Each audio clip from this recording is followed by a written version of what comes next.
C'est une présentation double. On donne la parole à M. Mathieu Fortin d'AgroParisTech. En fait, si vous pensez que vous êtes ignare dans ces domaines-là, il ne faut pas vous en faire. Moi aussi, c'est la même chose. Le titre nous a été en quelque sorte imposé. Alors, vous allez voir, on va parler un peu de l'analyse de cycle de vie, mais l'économie, c'est un autre groupe c'est un autre laboratoire dans le groupe de recherche qui s'en charge, donc on n'en parlera pas nécessairement beaucoup. Mais on travaille beaucoup sur des outils, une chaîne d'outils qu'on va vous présenter aujourd'hui. Alors, avant de commencer la présentation, j'aimerais tout d'abord remercier en mon nom propre et en nom d'Anthony Dufour, qui va également présenter, qui est mon collègue du CNRS ici devant. J'aimerais remercier le comité organisateur de nous avoir invités à parler de notre sujet de recherche. Alors, si vous n'avez pas entendu parler de carbone, c'est que vous êtes un martien et que vous venez d'atterrir sur la Terre. On en parle depuis le sommet de Rio. Le carbone s'est rendu le buzzword pour avoir du financement. Vous n'avez qu'à rajouter carbone dans vos recherches. En gros, vous avez le cycle du carbone qui se divise en deux sous-cycles. Il y a un cycle qui est court, qui est en surface, c'est la photosynthèse, les arbres captent du carbone, ils vont en relâcher, et tout ça fonctionnait super bien ici en circuit clos, avec un autre cycle qui est beaucoup plus lent, qui passe par le fond des océans et qui va créer éventuellement du pétrole. Alors, ce cycle lent, là, il s'échelonne sur plusieurs dizaines, voire des centaines de milliers d'années, alors que le cycle court, lui, fonctionne sur une base annuelle, ou enfin, on les dedans actuellement.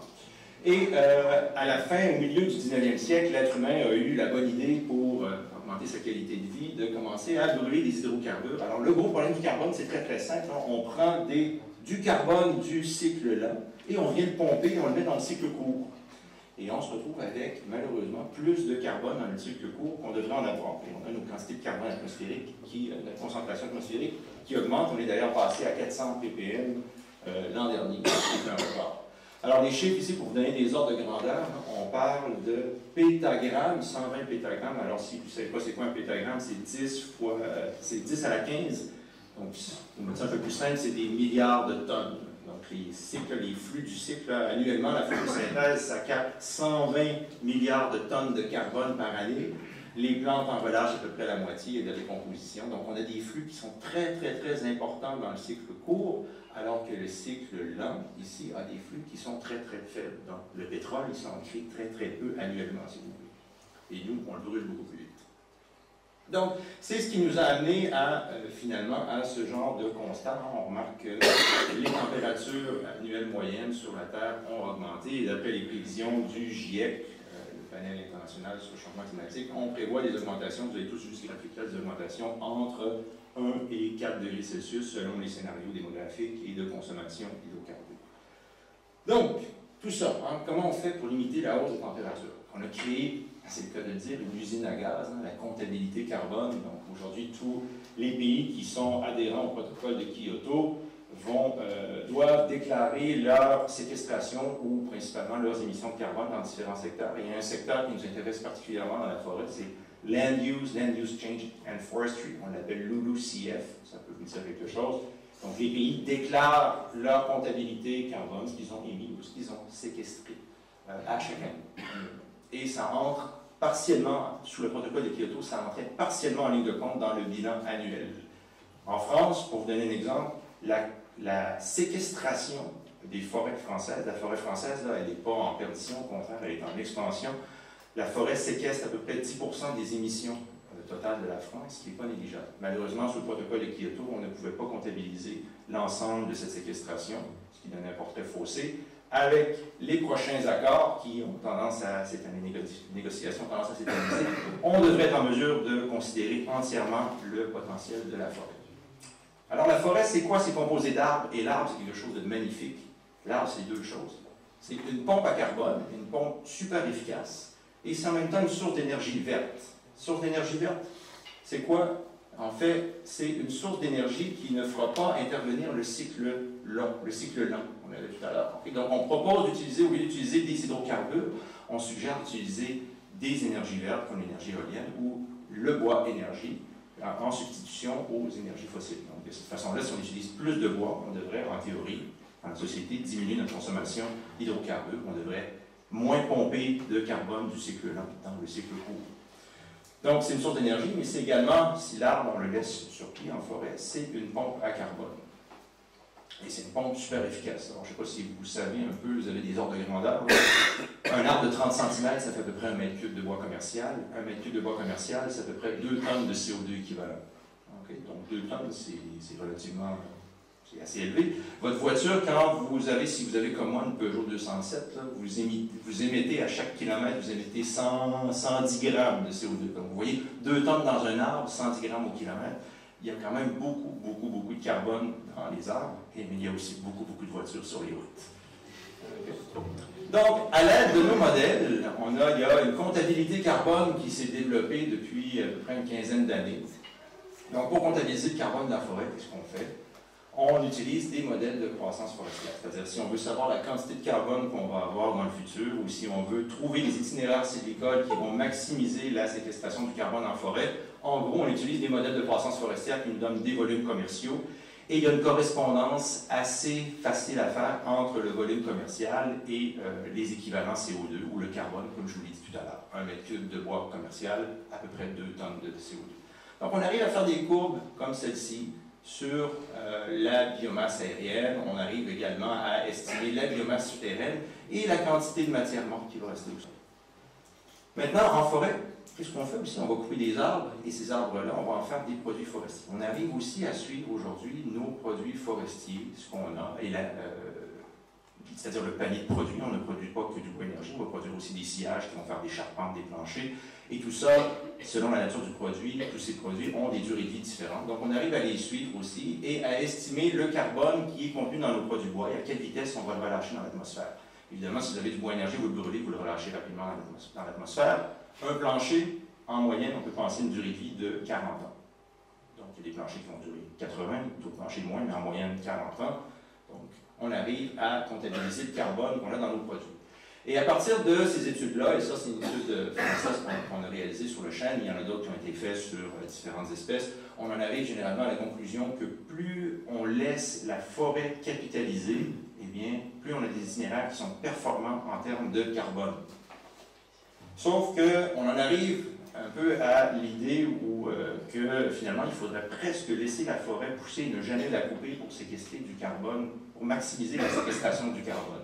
Et ça, c'est un artifice de calcul qui est dû principalement à un problème qu'on a dans nos modèles de croissance à l'heure actuelle. En Europe, surtout, on a des modèles de croissance qui sont basés sur les indices de fertilité et qui n'ont jamais de phase de décroissance. Donc, je vous montre un exemple ici avec Fagacé. Lorsqu'on fait évoluer un peuplement de hêtres, vous avez les années ici où l'âge en abscisse et en ordonnée, on a des volumes. Eh bien, on a des choses qui ne se cachent jamais la gueule. Donc, on a des peuplements qui poussent et qui séquestrent du carbone. Donc, avec ce genre de modèle-là, ici, évidemment, on donne des bons arguments au groupe écologique, c'est-à-dire qu'on va toujours arriver au constat qu'on devrait conserver intégralement la forêt puisqu'elle va séquestrer du carbone indéfiniment. On a des nouvelles générations de modèles dans lesquels on essaie de remédier à cette lacune ici, on essaie de mieux modéliser la croissance, et on en arrive, là c'est les plus derniers développements, on en arrive à modéliser des choses qui sont plus près de la réalité. Là. On modélise la phase de sénescence, c'est-à-dire que quand vous avez un peuplement qui se développe, tôt ou tard, on en arrive à un stade où les arbres ont commencé à mourir. Et ça, c'est le travail d'un collègue à moi, je vais l'appeler Ruben M, pour ne pas qu'il se reconnaisse, car il est ici dans la salle. Il a fait ce modèle-là, et on en est très fiers, les résultats sont relativement bien. Donc, on devrait éventuellement, dans la prochaine année ou dans les prochains 2 ans, commencer à sortir des études qui vont nous démontrer, qui vont finir par démontrer que conserver la forêt intégralement, oui, on va séquestrer du carbone sur un laps de temps jusqu'à ce qu'on arrive à ce stade, mais après ça, il n'y aura plus de gain marginal, c'est-à-dire qu'on n'aura plus de gain, on ne séquestrera plus de carbone dans la forêt, on va arriver à une situation d'équilibre. Ce qu'on n'est pas capable de prouver actuellement avec l'ancienne génération de modèles. Donc, le bois, je vous ai dit tout à l'heure, ça séquestre, hein, comme ça séquestre du carbone, mais on pourrait aussi s'en servir comme source d'énergie verte pour se substituer du pétrole. Eh bien, les dernières études nous montrent qu'on ne peut pas faire les deux à la fois. Évidemment, si on coupe la forêt pour faire du bois énergie, ben, on ne capitalise pas en forêt.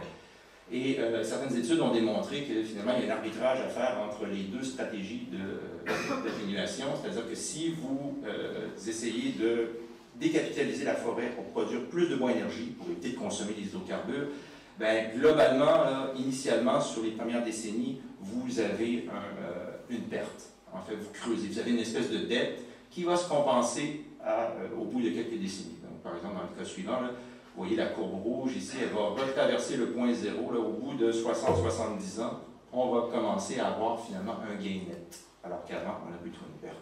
Parce qu'on déstocke trop par rapport à ce que le bois énergie nous permet de sauver. Donc, brûler du bois, des produits bois, pardon, c'est dans l'autre sens aussi, des produits bois, brûler du bois, ça produit plus que de l'énergie du CO2, ça produit aussi des polluants. Donc, on a l'ADEME qui a adopté, enfin, le gouvernement a adopté une politique énergie verte assez agressive. Hein. On finance l'installation de chaudières dans les édifices, dans les bâtiments publics, des chaudières à biomasse. Et là, on entrevoit que, une espèce de feedback, on entrevoit qu'il va y avoir une pénurie d'approvisionnement en 2020. Et on a finalement, en France, on va avoir une utilisation massive du bois énergie à court terme. Mais ce bois énergie, quand on le brûle dans quelque chose, dans un poêle, il n'émet pas que du CO2, il va émettre aussi des cendres, des polluants, et ça, Anthony va nous en parler tout à l'heure. Particulièrement si vous avez un poêle de ce genre-là, vous pouvez penser que vous allez émettre beaucoup de polluants. Donc, pour bien orchestrer ou prendre une décision éclairée, à savoir si on capitalise en forêt, si on produit du bois énergie ou si on fait un arbitrage entre les deux stratégies, il faut en gros évaluer la filière de A à Z. Et c'est ce qu'on essaie de faire dans notre groupe de recherche. On essaie en fait de partir de la forêt, ici, de voir comment elle pousse, d'utiliser des itinéraires sylvicoles, de produire du bois énergie et de modéliser après la quantité d'énergie qu'on va être capable de produire ainsi que les émissions. Donc, c'est toute cette chaîne qu'on va essayer de simuler. Et jusqu'à présent, on a déjà eu quelques résultats qui ont été publiés. Entre autres, il y a une thésarde, Jessica François, qui a publié un des articles de sa thèse dans la revue Environmental Science and Technology l'an dernier. Donc, pour modéliser cette chaîne, ça nous prend tout d'abord, pour la forêt, ça nous prend des simulateurs. Donc, on développe des modèles, comme je vous montrais tout à l'heure, le modèle Mathilde, le modèle Fagacé, ils sont intégrés dans un outil qu'on appelle CAPSIS, qui est une plateforme de modélisation. Donc, on travaille avec cette plateforme-là pour être en mesure, finalement, de faire des itinéraires sylvicoles, tester différents scénarios.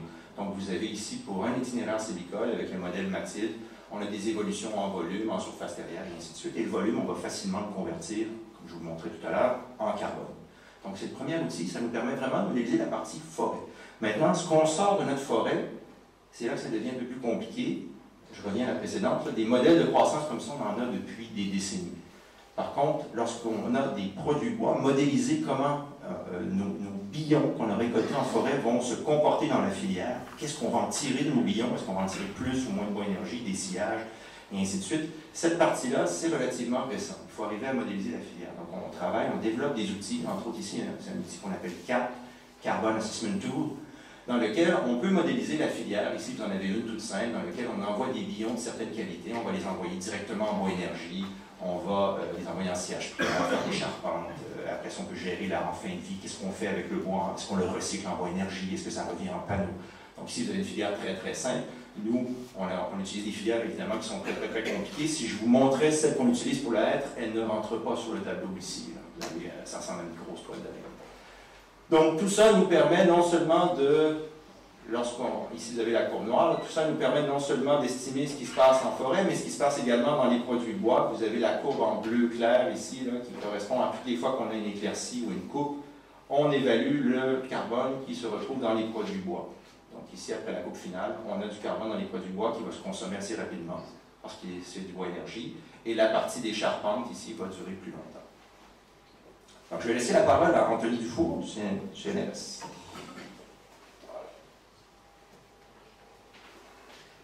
Bonjour à tous. Donc Mathieu vous a déjà parlé que bien sûr quand on valorise le bois pour énergie, ça n'émet pas simplement du CO2, ça peut émettre des polluants.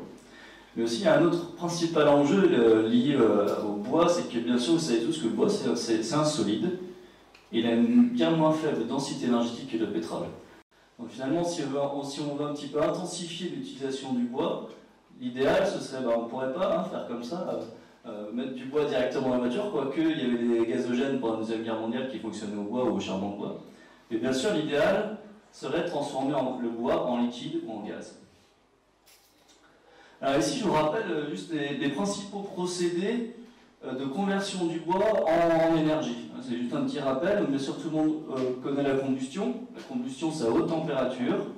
on apporte beaucoup d'air, et on émet principalement des fumées, du CO2, des cendres, aussi bien sûr des polluants, et ça permet de produire de la chaleur et de l'électricité. Un autre procédé, c'est la gasification. Donc là, on apporte moins d'air que pour la combustion. On produit un gaz. Dans ce gaz, malheureusement, il y a encore des polluants qu'il faut épurer, mais avec ce gaz, on pourrait produire plus d'électricité que la combustion. Et aussi, on pourrait produire des biocarburants liquides ou du méthane. Vous allez me dire, c'est peut-être un peu bête de transformer le bois en gaz et ensuite de retransformer ce gaz en liquide, mais c'est une filière envisagée. Un autre procédé, donc là maintenant, on n'apporte pas du tout d'oxygène. On est vraiment sous l'atmosphère inerte. On chauffe toujours le bois à haute température. Et on fait de la pyrolyse.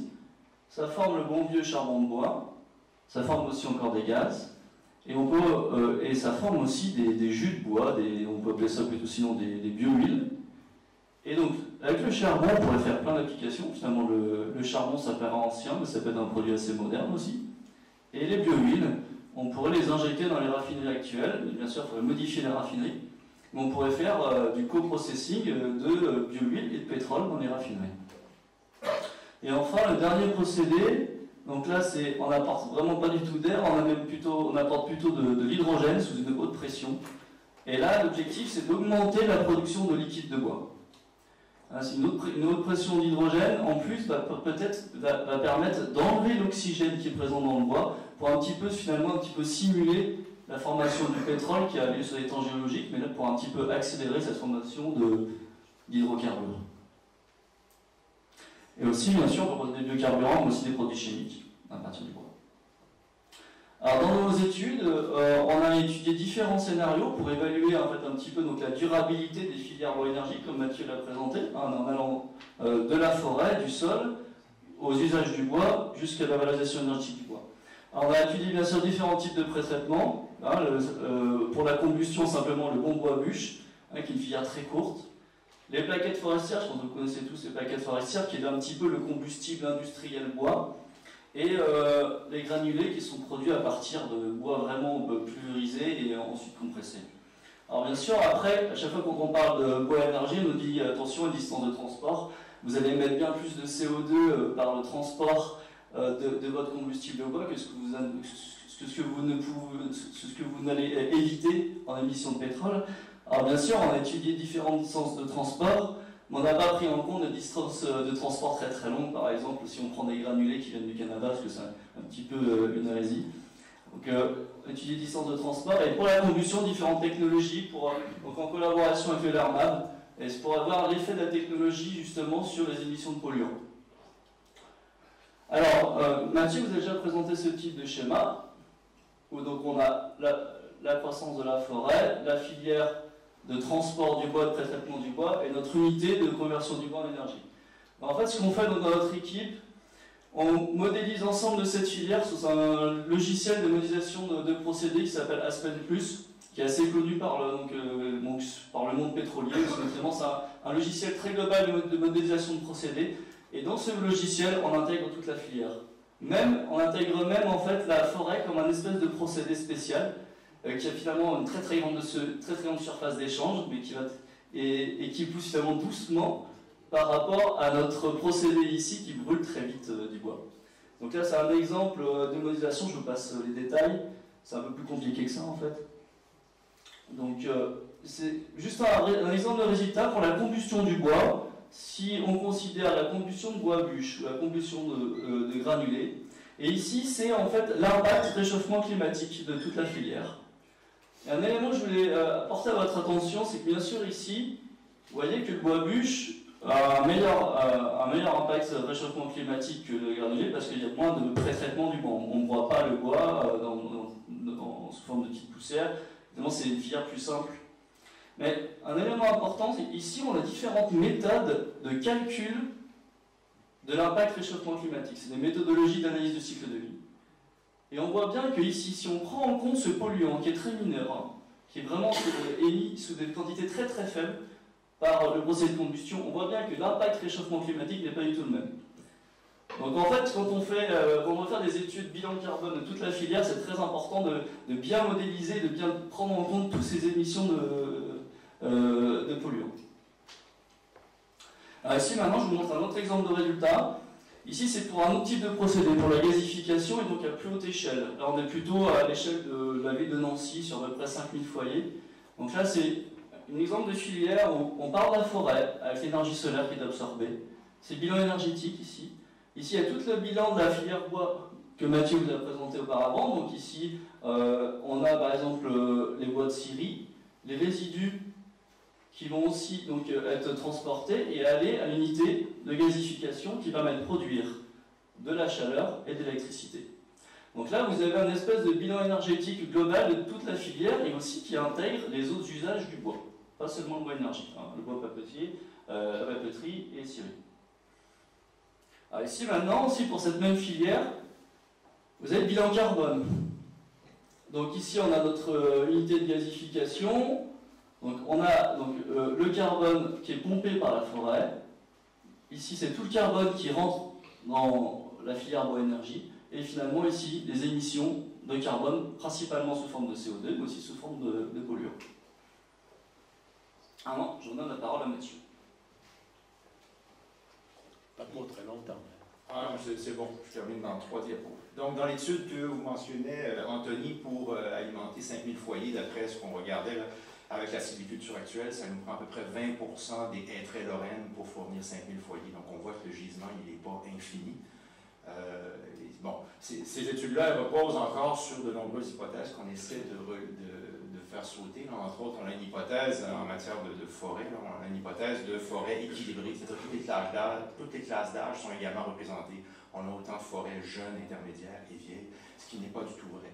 Donc, à l'heure actuelle, on travaille à adapter notre chaîne de calcul, si vous voulez, notre chaîne de modèles, là, et d'essayer d'être capable de réaliser ce saut d'échelle-là. C'est-à-dire d'être capable de vraiment prédire des unités d'aménagement, des massifs forestiers, de prédire leur évolution et de voir combien de points d'énergie on pourrait en tirer, quel serait le bilan global de la filière bois énergie. Donc ça, c'était dans le cadre de la thèse de Jessica François. Maintenant, on a des projets, un projet, quand je disais groupe de recherche, ce n'est pas que le LERFOB, ce n'est pas que le LRGP, il y a aussi le CIRET qui travaille sur l'économie. Donc on a un projet, et on a aussi... ils ont changé de nom, le ISPEA, c'est ça, qui est à Bordeaux. Donc, on travaille, ce groupe de 4 laboratoires ensemble dans un projet fédérateur Forever qui est financé par le CNRS pour réaliser, encore une fois, une étude de la filière dans son ensemble. Donc, en conclusion, on développe des méthodologies, on essaie de proposer des outils d'aide à la décision qui tiennent compte de l'ensemble de la filière, on essaie de partir de la graine et de se rendre à l'énergie. Et on vous remercie pour votre attention. Si vous avez des questions.